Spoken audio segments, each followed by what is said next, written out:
Good morning. It is Monday, March 20th, 2023, and this is DC Signal to Noise. Since we last spoke, the U.S. banking system has been shaken to its core again, and European banks are taking steps to stop it from happening there as well. USDA Secretary Tom Vilsack testified on Capitol Hill. We'll get Jim Wiesemeyer's response to all of that coming up here in a bit. Cold temperatures locked into the Midwest, going to stick around for a little while, and the NCAA basketball tournament is down to the Sweet 16, and if anybody out there's got a perfect bracket after all of that, I'd be shocked. I'm not ruling it out, but I'd still be shocked. Welcome to you all. Glad that you're with us. I'm AgriTalk host, Chip Flory, and that right there is Pro Farmer Policy Analyst Jim Wiesemeyer. What are you laughing about? You know, somebody at a bar that's had too much to drink, thrown at a dartboard, is probably the number one picker of the NCAA. Right. Which shows again to me, Chip, that it looks like the southern and eastern states just are better than the Midwest. I mean, you are a. And our good friend Haney from Canada predicted Purdue. You know, here's the deal. Here's the deal how it usually goes right here. My wife and I were talking about it last night. As soon as you get built up as being the best conference in the whole dang nation, you get into the NCAA tournament and you just get beat up. That's the bottom line. There have been plenty of years when, the ACC is clearly the best conference in the nation. And the next thing you know, they're down to two teams getting into the final 32. It happens all the time. So keep that little Midwest comment to yourself there, East Coast boy. Virginia. You're Virginia. You are Virginia. But we lost at the buzzer. I don't care. Does that move it? Does that move the game from the right column to the left column? It was sad. No. It was sad. And the one Midwest team I was rooting for, Missouri, they lost. They basically got blew out by FDU, and could be the second straight Elite Eight for the Garden State in New Jersey, Chip. Yeah. Yeah. Absolutely. Crazy stuff. All right. Again, welcome to you all. Glad that you're here. Just a reminder, there is a comments tab over there on someplace on your screen that you can click on that and be part of the conversation. Melody, thank you. Glad that you're back. And Larry, yes, the NCAA tournament might be a scam. I'm not going to rule any of that out. Okay. Okay, let's get to it. And I want to start with some of the things that happened last week. And we've got to start with what was really kind of I will call it it was a contentious event on Capitol Hill when USDA Secretary Tom Vilsack went up there to testify. Jim, just what was your general take on it? And then I've got some specifics to get to. Well, you know, Vilsack he wants fundamental reform in the Farm Bill. And, you know, the old adage, the administration proposes, Congress disposes.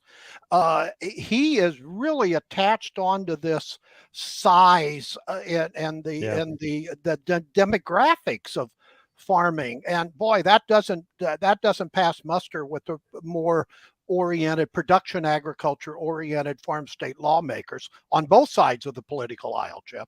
Right. You know, I've got nothing against supporting in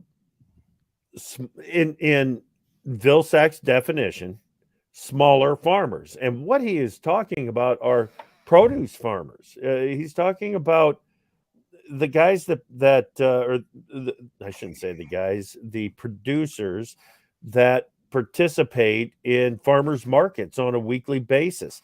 That's who he is looking to support. But Jim, the conversation that you guys had on Friday's AgriTalk on the free-for-all, geez, I've been gone for one and I already forgot what it's called, on the free-for-all, I thought you guys absolutely nailed it for Secretary Vilsack to think that a small farm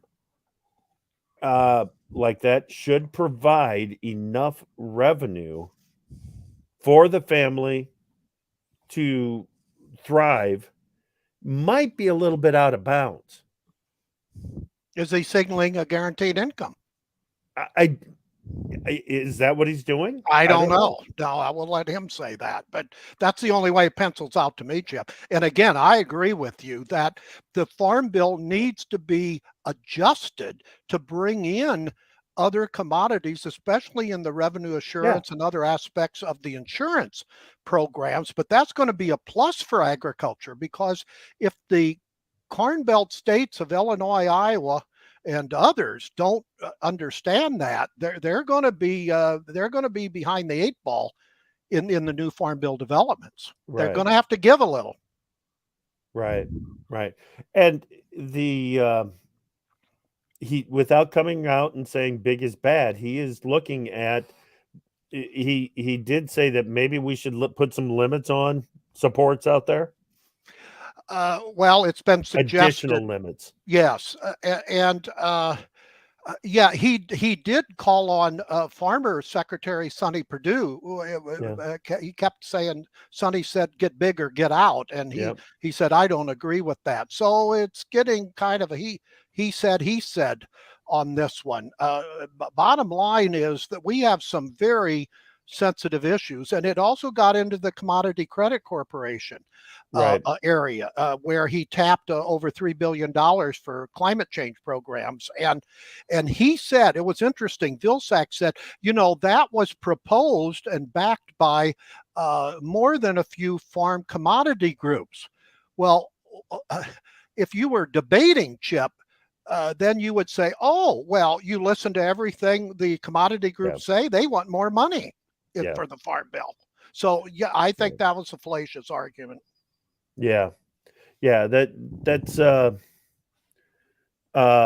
it's interesting. And when you bring in all, what is it, just over 2 million farmers, if you stretch the definition of farming to its smallest level, to the sundowners, there's like 2 million farms out there, something like that.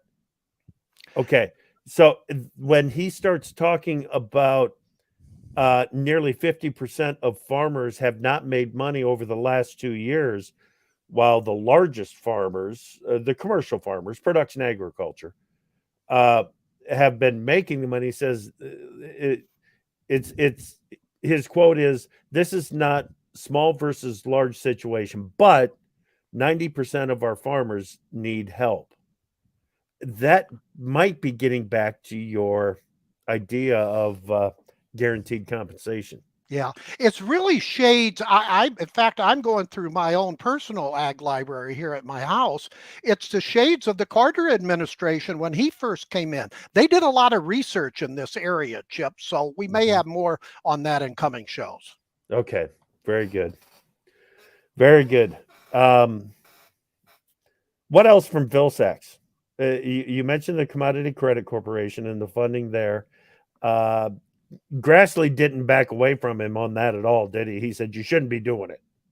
No, but Grassley also got in his payment cap thing. That's what I was and interestingly so, Vilsack said that's very complicated to do, to put payment limits on, further tightening, and he's correct there. Because if you put in too many payment caps, Chip, you lose the carrot because you have too much of a stick. And they won't say it like that, but that's the way it is. Yeah, it opened up a lot of areas that needs to be debated. Right. What else from the farmland ownership? That was discussed. Foreign farmland ownership. I think Vilsack was correct when he challenged some lawmakers saying, if you start limiting farmland ownership to XX and X, what about other countries? And he listed the 4 major countries that own, U.S. farmland, Japan included in that, Europe, etc. I thought it was a fair point he made. And I'm hearing that during my speeches in farm country. This is not an open and shut case on farmers' attitudes about denying the purchase of U.S. farmland. Now, in the case of China, there's always exceptions to the rule, and you can make a case for that, I guess.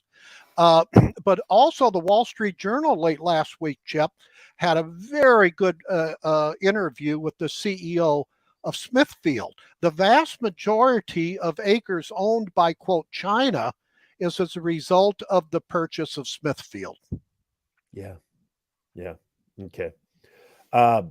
Vilsack also addressed the development of a vaccine for avian influenza. Basically said we're still a long ways away from getting there. Yes, and he put levity to the issue because he said, it has to be tested. You can announce a breakthrough, but we're years away. And from everybody, most people I know in the industry, he was spot on that one. Okay. All right. Anything else from the Vilsack testimony that you feel like we need to mention? If I think of it, I'm going to have to recall my topics of last Friday, but I'll come back to that. Okay, very good. USDA also officially announced funding for the emergency grain storage program. That's available now.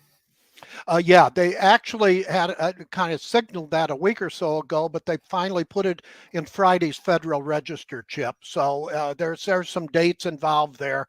But bottom line, we've seen over the decades at Pro Farmer that if you have, in most cases, if you have on-farm grain storage, it just expands your marketing opportunities to 18 months or longer on a crop. Okay. All right. And one last thing from last week, we had to delay, the CFTC had to delay the commitment of traders report again. They're getting close to getting current, but it's not there yet. They are getting close. Yeah. And I covered that this morning. But they didn't, I think they said they just didn't have the adequate staff to get through it all, Chip. But they intend to issue the missed reports hopefully by the end of this week. And from a market aspect of that, I know you know him. He's a good friend of mine, commodity analyst and commodity trader. Richard Crow told me this morning the commodity market has seen the liquidation of spec longs. If the commitment of traders report were current, he said the corn market is likely net zero. Soybean oil, the market is short. The wheat market is short. Soybeans and soybean meal market is long. He said the cattle market is believed to be still long. This means the commercial market dominates as the business develops or does not develop. And I think he's spot on there. Yeah, that makes a lot of sense.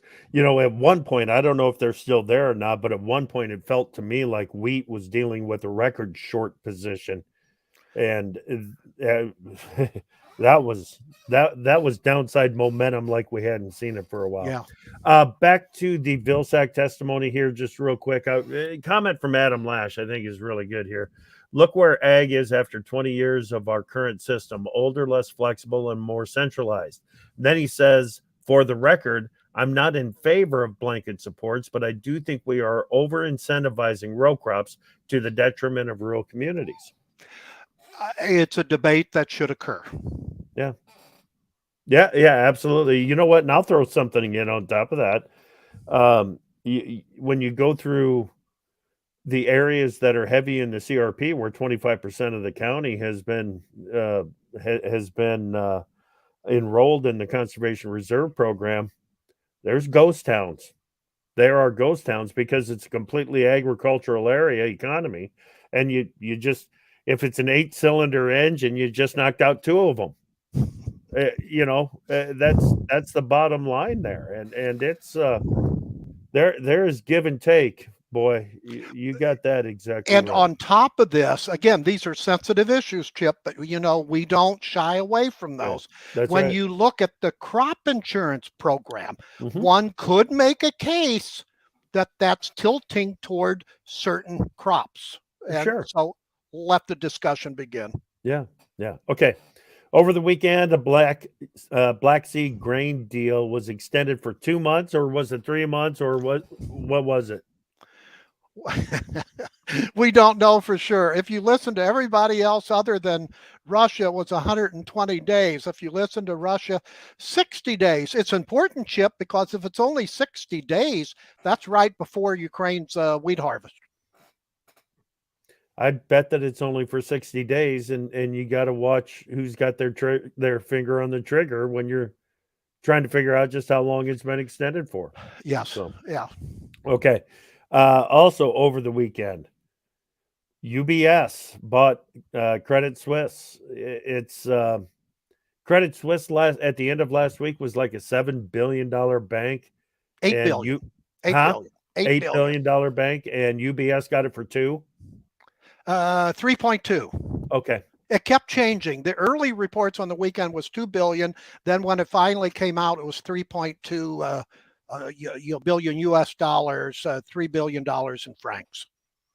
What's going on? How does this feel to you? It feels ugly here. I've been through this before, and so have you. Yep. My headline was another weekend of financial firefighting, cast gloomy tone for the week ahead. You know, when I wrote my news summary this morning, Chip, you know, it was really pretty somber. And I don't like to be that negative, but notice over the weekend also our U.S. Federal Reserve joined 5 other central banks in a move they said to ease liquidity concerns in global markets. We haven't seen that until right around the early COVID days, Chip. So they're positioning here, and that means I think some more dominoes are going to fall. And as far as potentially impacting the U.S. ag sector, you got to watch these regional banks, and that's the concern, because they some of them, one study that New York Times reported says that as many as 190 more lenders could fail. This is New York Times. So these are issues here that one has to watch out for. Why it's important for ag? Because of course regional banks are very top heavy in the rural countryside. Yep. You know, when I talk with economists about the condition of ag and where we are, and the impact of higher interest rates and everything, Jim, I always bring it back. I always bring it back to the condition of the rural banking system, because, as you well know, in the 1980s, the farm crisis started in the early 80s, but it became an unmanageable crisis when it became a banking crisis. Yes. And early on in the farm crisis, farms that shouldn't have been taken under were taken under, because those farms had something that the banks could get. It became a real crisis when the banks started owning farms that had zero equity, zero net worth, zero. That's when it became a serious issue. It almost feels like a bit of a reverse role here, where the banking system could drag the ag economy down. You know, another similarity is Warren Buffett has been talking with the Biden administration about potentially investing in those U.S. regional banks, Chip. And recall that he invested, $5 billion in Bank of America in 2011. And then he also came to the aid of Goldman Sachs in 2008. So there's another trend there to watch out for. Yep. Okay.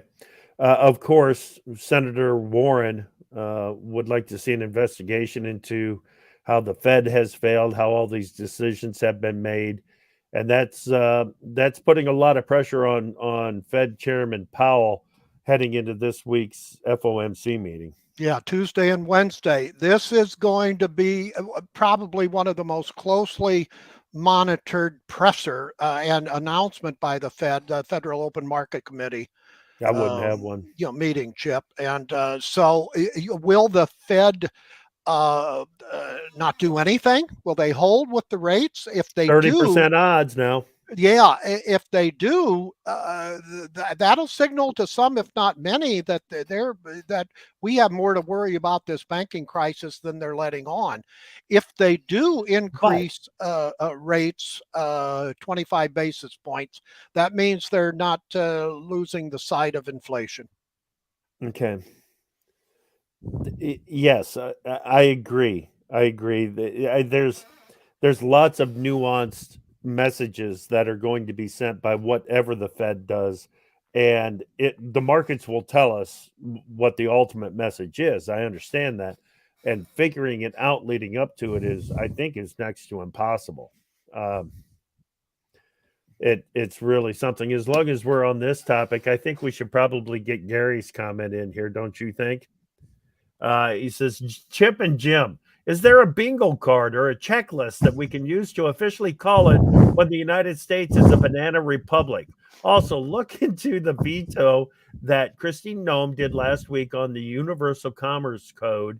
It would change definition of what would be considered legal money, blocking cryptocurrency. Well, we'll check on that. We'll have to check into it, Gary. Yes, thank you. Follow Christine. I don't know anything about that one. But as far as where the U.S. is heading, that's kind of the malaise that you hear from a growing number of citizens in this country. Well, what if former President Trump is correct and he is arrested on Tuesday? I wanted to shy away from that, but that's usually what I do, Jim. I let you shy away from these. Most people say that, Trump, we know, makes up things as they go along in some cases. I can't get the credence that it's going to be Tuesday if it happens. So we'll see. But it is cause for, of course, he's implored protest, and then that got former House Speaker Nancy Pelosi over the weekend to really come out of her nest and say, no. It's just a volatile situation, and it would be unprecedented, Chip, if that were to occur, whatever day that it happens. Yes, it would. Sad day. Yes, it would. But well, yeah, it'll be a sad day, and I'm not sure exactly where to go with this, Jim, because we've got just a lack of respect anymore for the office, and it comes from both sides. Yeah. It's and I'm not saying that if he broke the law, he shouldn't be held accountable. Speaking of Trump, but I'm just saying, if that's your attitude, it's like in these basketball games, Jim. Last night I heard an announcer in the Stanford. Can't even think of who Stanford was playing right now in the women's basketball game. She said something like, "Not at this point in the game. You don't call that at this point in the game. If you call it in the first 30 seconds of the game, you call it in the last 30 seconds of the game. Period. End of story. Keep it consistent." There's zero consistency in America when it comes to attitudes about the office right now. It's just and especially, I take two other legal entities in New York looked into the situation, and they did not indict. So right. Why is this one different? And that's a fair question to raise. Right. I don't know where this is going to end, but I do know where it really began in earnest the night of the State of the Union address, when then Speaker Nancy Pelosi tore up on national television President Trump's State of the Union address, the most ugliest incident I've seen for a national leader. Yep, that was it right there. Okay. Chinese President Xi is going to be spending time with Russian President Putin this week. Oh, this is war games right here. Well, as the Russia-Ukraine war goes, so does China, because it's obvious they've tilted toward Russia. He's trying to thin the needle. But sorry, he's tilted. Of course, the watch will be on for of any China support for lethal weapons. I think that they're too smart to make that easy to find out. But he's obviously going over to Moscow through Wednesday, I believe, and for support of the beleaguered leader called Vladimir Putin. So yeah, we have to watch what what goes on behind the scenes, not in their public statements. Right. Okay.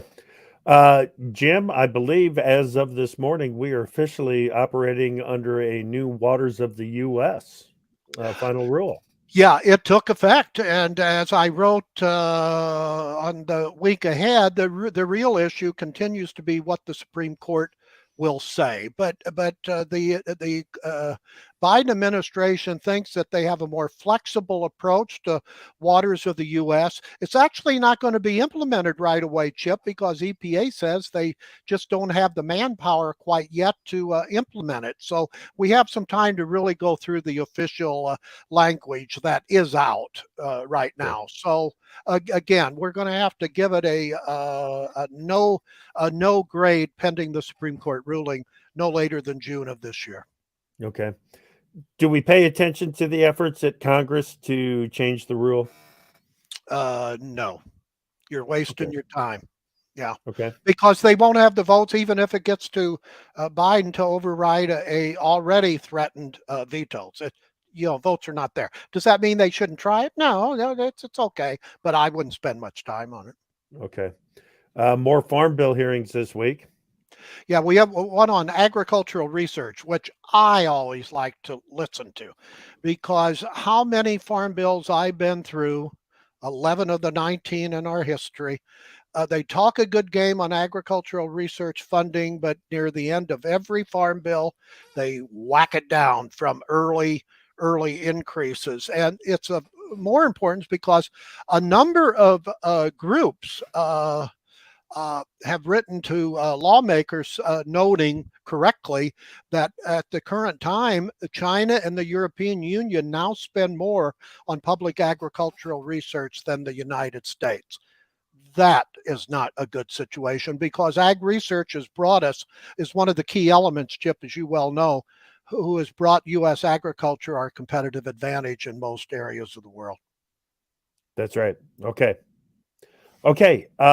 What about, real quick, hit us up on trade policy, because I think we're starting to get a little more clarity to what the Biden administration trade policy might be. A little more clarity, but it's really going to be fleshed out, Chip, Thursday and Friday, when U.S. Trade Representative Catherine Tai testifies on the Biden trade agenda. So lawmakers from both political parties are antsy. They want a little more meat on the trade policy bone. And a number of them are upset that the Biden administration is taking Congress out of the picture and doing these bilateral pacts that the administration says does not need Congress's approval. So you're going to see that dealt with Thursday and Friday in questioning of Tai. Okay. All right. One last one. Is EPA going to allow California to phase out diesel trucks? That's what the Washington Post is reporting. That recall that California wants to have its own tailpipe, pollution regulations that are stricter than the federal requirements. That's California 101. Now, this is just not California, because any waiver officially announced by EPA could impact 6 other states that have already committed to following California's tougher standards, Jim. It's one to watch. Okay. All right. So as the tournament continues, have you got a pick for the final? I didn't even fill out a bracket this year. I was out last week. Didn't even fill out a bracket. Well, I'd have to look. I don't know. I don't know. Now I'll say this, and I know I just said it. I didn't fill out a bracket, but I'll tell you this: I would have had Houston winning it. Houston is good. Oh, that's a crazy team. Fast, wow. Wow. You know, Princeton is a fighter. What, Miami Hurricanes are good? I'm just going through my list. Hey, anybody that's left, hell, anybody that was in the tournament was good. Florida Atlantic Owls, number 9. They're still left. Do we have a number 2? San Diego State, number 5. Yeah. Trying to see if. Oh, here. Midwest Regional. Let's see. The Musketeers. Yeah. Michigan State. You can never rule out Michigan State. No, you can never rule out Izzo. You can't do that. Oh, Kansas State Wildcats are still in? That's right. Oh, they're number 3 seed. Okay, I'll go to Kansas State. Oh, wow. All right. Yep. There you go. All right. Thank you, Jim. Hey, today on AgriTalk, we've got Machinery Pete. Mike Steenhook will give us an update on transportation issues. And Chris Bliley from Growth Energy will report in following the group's executive leadership conference.